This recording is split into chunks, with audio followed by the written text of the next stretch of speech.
Yeah, I'm Bob Lansdale, or Robert Lansdale, and we're in Etobicoke, Ontario, and doing an interview with Dale Gervais, and we want to know all the facts and data in regards to the D-Day landing in France, a story that I did for a photographic historical magazine.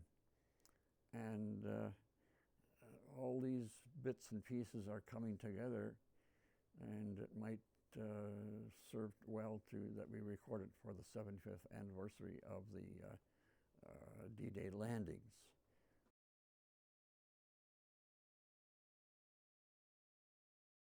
I really started on this journey maybe way back as 1937, when I went to a fair.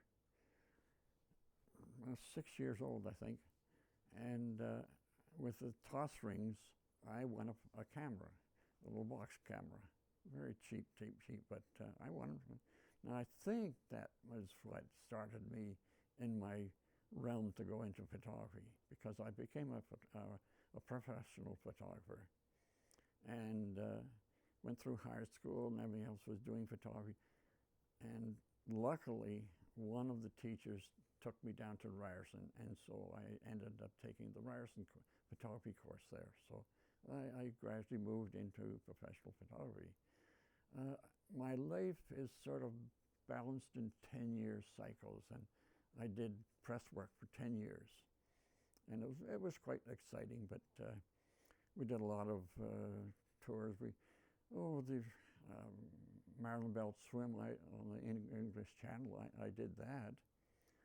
Royal Tours, the first Grey Cup game in Vancouver, we did that. The woodworker strikes in Newfoundland, I covered that, where one of the young guys was killed. So I've had a little bit of life, but you don't make money in press work, so I gradually got out of that and went into finally into commercial work. Into doing this historical stuff gradually. I became the archivist for the Professional Photographers of Canada, and their history goes almost back to 1884, so I had to go searching for their history, and in finding that, I became more interested in doing history, and gradually got into this history, and I belong to the association now. And back in 1997, they made me editor of the publication, and you sort of say, why me type thing. But I was doing a book for my wife at the time. I went to Humber College and learned the whole software there, and was doing the book for my wife, and the editor, Ev Rosenberg, he came along and just says, he had done, I think, 50 issues of the publication, and he had done it, and he came along and says, "You're editor," and he walked away, and I screamed, and oh, I'll talk about, right in the middle of the, I had to do my wife's book first, and but it turned out really well. I was going to Humber at the time, so I took my problems to the Humber classes, and the students and the teachers helped me put out the very first issue of the magazine. And so from there on, it was just like yank stuff out, put stuff in. And I've come up to the point that I've got 98 issues done so far. And so along the way, this stories, a number of different stories has come along. And Ken Bell, who I know very well, it's in the Professional Photographers of Canada, I worked on his national convention. And my wife, she worked for him for a short while. He had this story that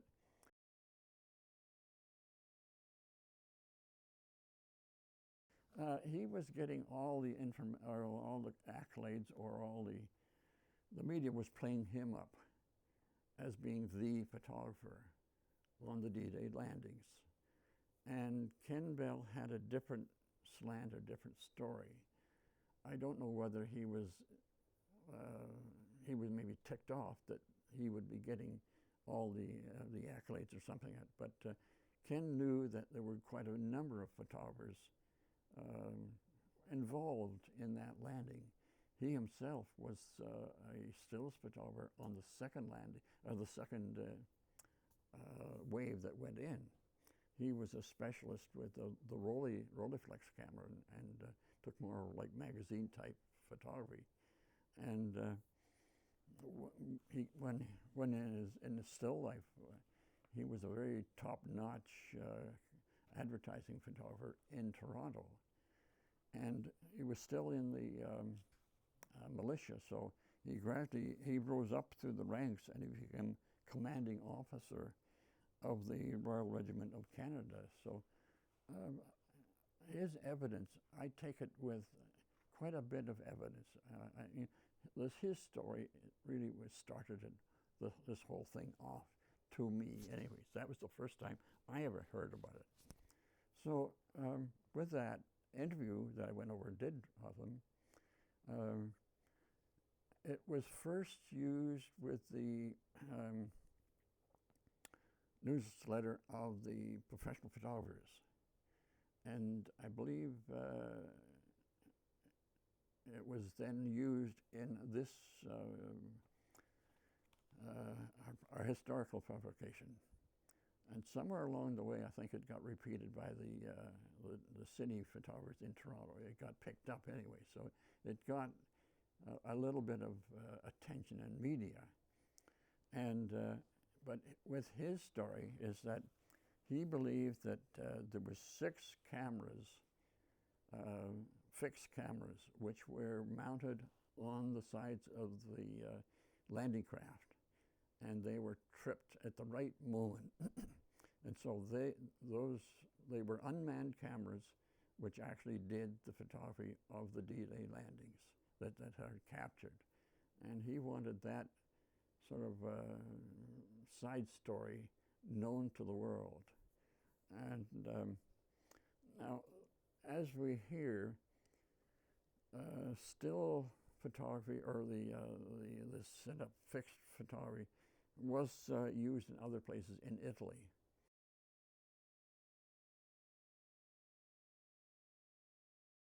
So not still photography, they were called stick-on cameras, self-propelled or something like that. So.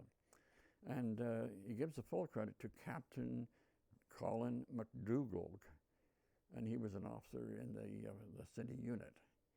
So the idea was supposedly, according to Ken, a Canadian idea. Now the idea of having these still automatic cameras, I think that's the word to use, is automatic cameras, had been used in Italy. So it wasn't a new idea, but so it was back in it.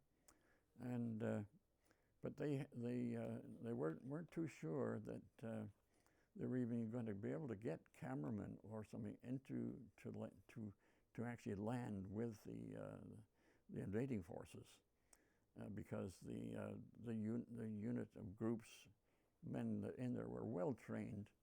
It was full, and so the idea of putting these cameras in there. But as it turned out, they did allow cameramen, city camera and still photographers, to be in the actual landing craft, and so to take pictures right there.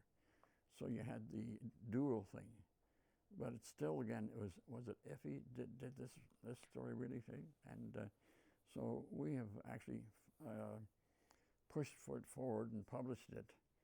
Now, after that, the internet comes along, and John Eckersley out in Vancouver, he is a military buff, and he had been working on the same idea. He was looking at these videos of the landings, and he was quite intrigued by it.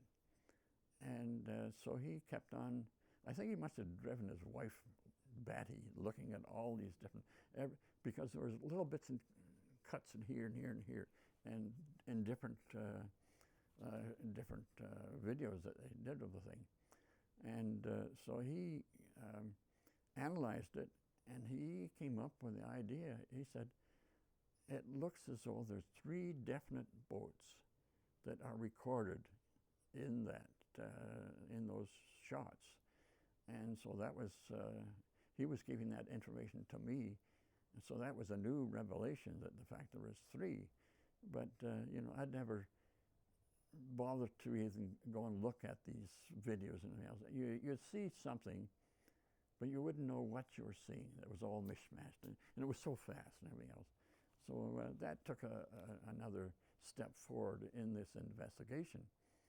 Now, to add to that, Bill Poulos, he was the U.S. or not, Canadian Navy cine photographer, and he was actually on the landings as well.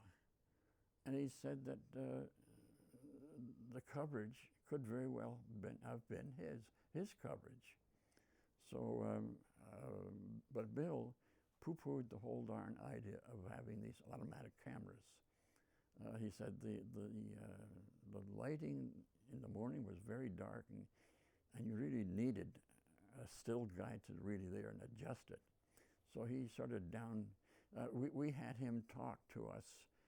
The Photo Historical had a meeting, and he became a Toronto TV cine guy, and he came to us and talked to us all about this whole darn thing. So he started, yeah. But one thing he mentioned, the fact is that after he did the slates, and he'd do a slate by writing with chalk on the side of a tank or on a rock or something like that. And then when the film was all finished, he would put the can of film in a condom and wrapped it up, and then they were put into special, trying to say valises or something like that, specially marked, and they were thrown onto the beach. Now it's up to somebody, a rider, special guy. He would go along the beach and collect all these things and get that dispatched back to London as fast as possible. So the Canadian films, I think, had that special edge with that system, and particularly condom protecting the film from getting any moisture in that. So that added a new question to it.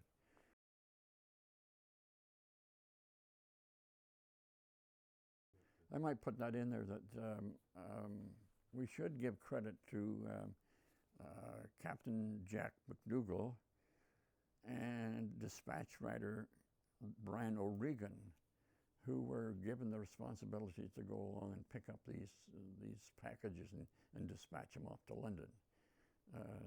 And they were under quite duress of fire. So give them some good credit for having done all that sort of stuff. So we can't pass that up. In my timeline, I sit back and forget about the whole darn thing. Then all of a sudden, out of the blue, comes another kick to this story.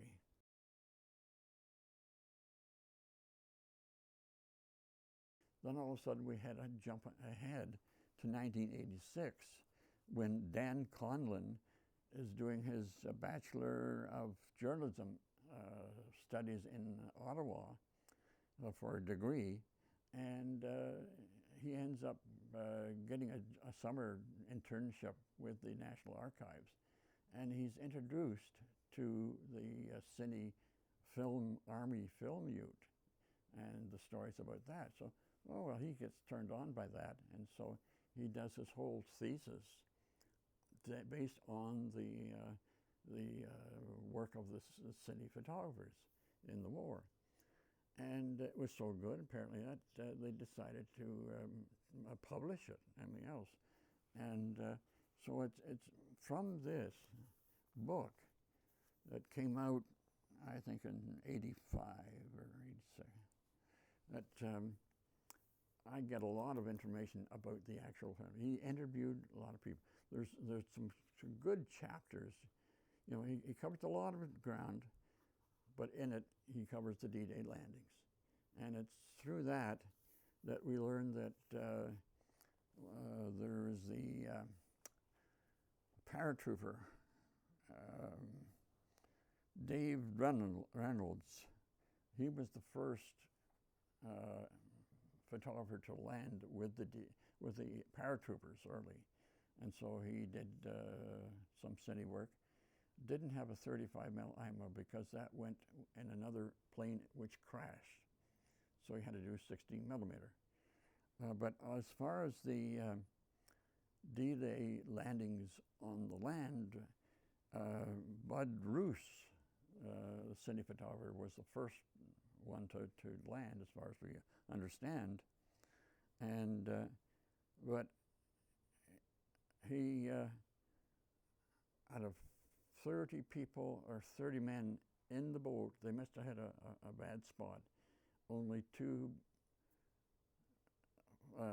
soldiers and himself arrived alive on land. So that was, and his camera was froze up because they got the dirt or the sand and water into the shutters, and it just all froze up. So he, as far as he got nothing. There was another city photographer who got nothing, but Don Grant, Bill Grant, but Bill Grant remembers that he shot everything. He said he shot the off landing and everything else, and gone through and everything else, and so as far as we know, that this film must be his. But after the whole thing was all over and everything else, he realized that, he realized that other 2 guys didn't get film, so maybe this stuff must be his. And he based the stories strictly on that. But analysts says, well, it could have been a Navy guy. There was 10 Navy guys attached to the whole landing, and Bill Poulos was one. So who knows where this film came out? So that sort of led me another one. So I have another, I had that story type thing, and we published it.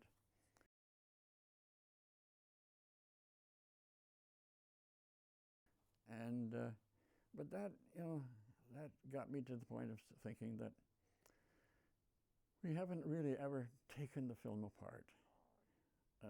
We talk about the film, but we never stop to analyze it properly.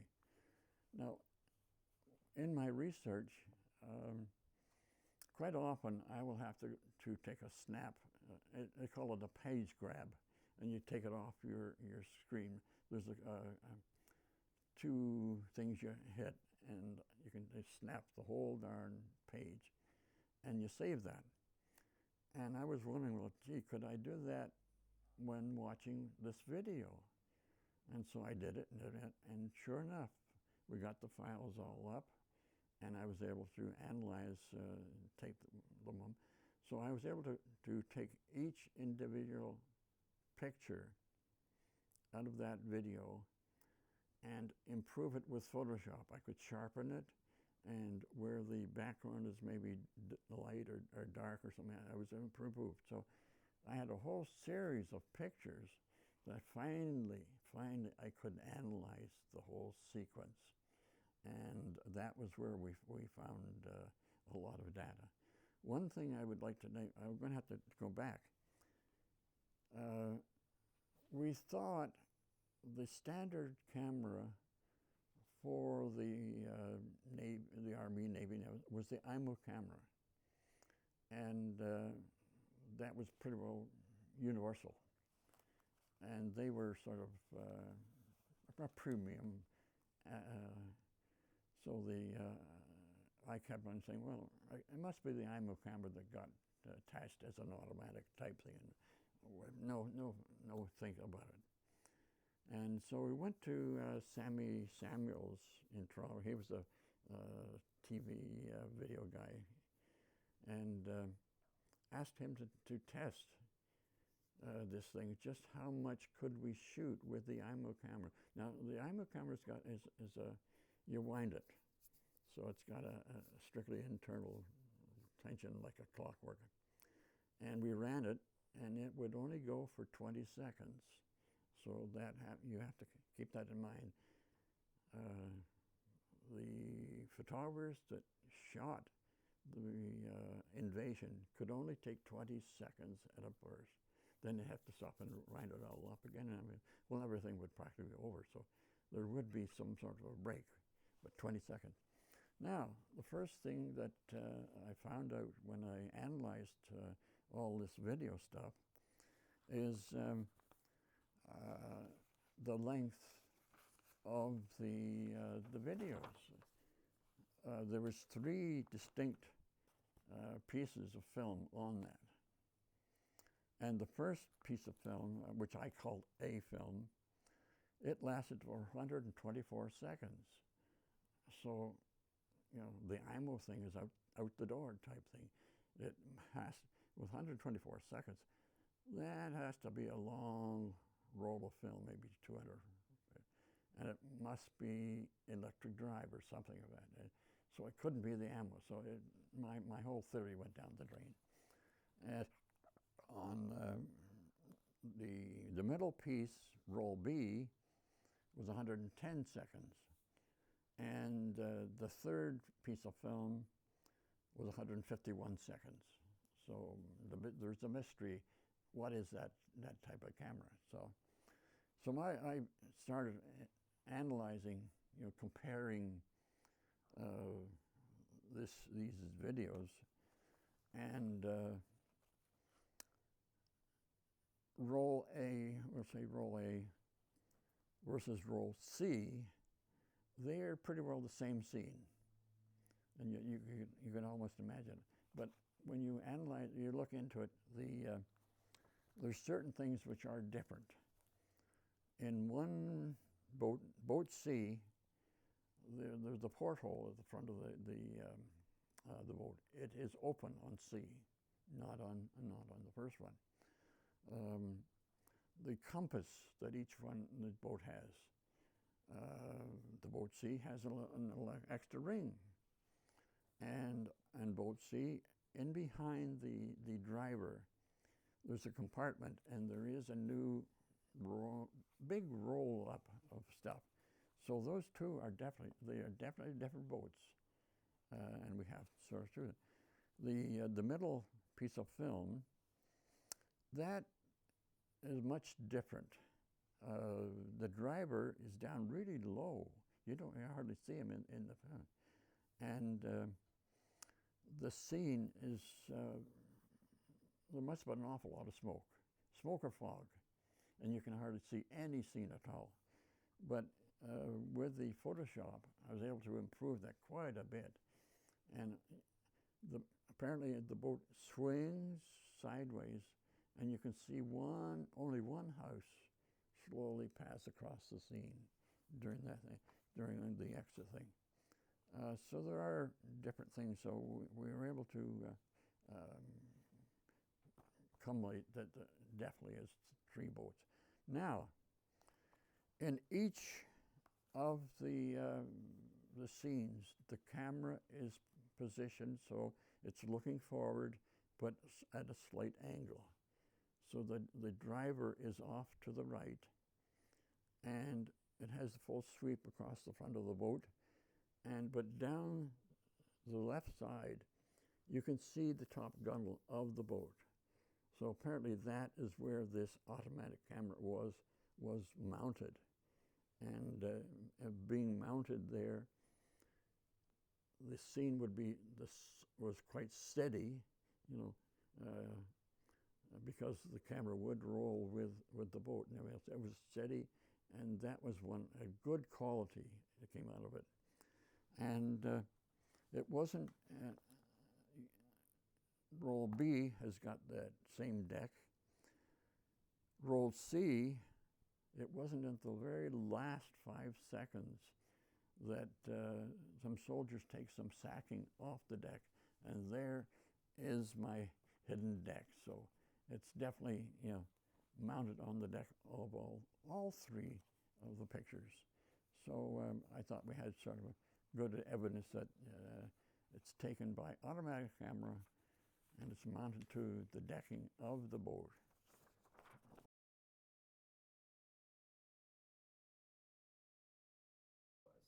Well, the Army guys they insisted you be on a tripod because you have your jitters. And the photographers soon found that the editors would choose tripod stuff and forget about anything else, or have a preference for using it. And so that was why they, even on the coverage, when it did come in to the censors in London, as soon as that stuff came up on there, they were just all overjoyed that here's some really good, sharp stuff, and they ran with it. But there might have been some pictures by photographers that just did not, it got turned down. And so I'm trying to infer that there might have been stuff by photographers, and good for them, they had to live through that hell as well. And so I didn't want to put it all into one basket,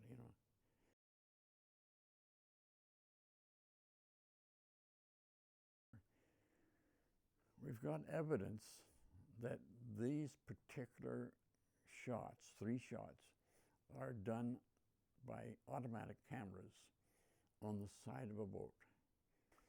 This does not dispute that Bill Grant did not shoot the same scenes properly.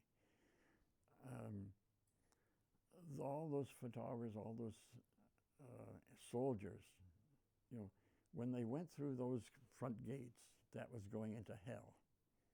And so I have great respect for him. And his work may have been shot, it may have been delivered to all the editors. The censorships may have said, no, that was, out. And he just may never get the recognition, but they do sort of say, like, he was the one that photographed it. But it isn't quite the truth. So we have the truth, but the accolades for Grant should be still there.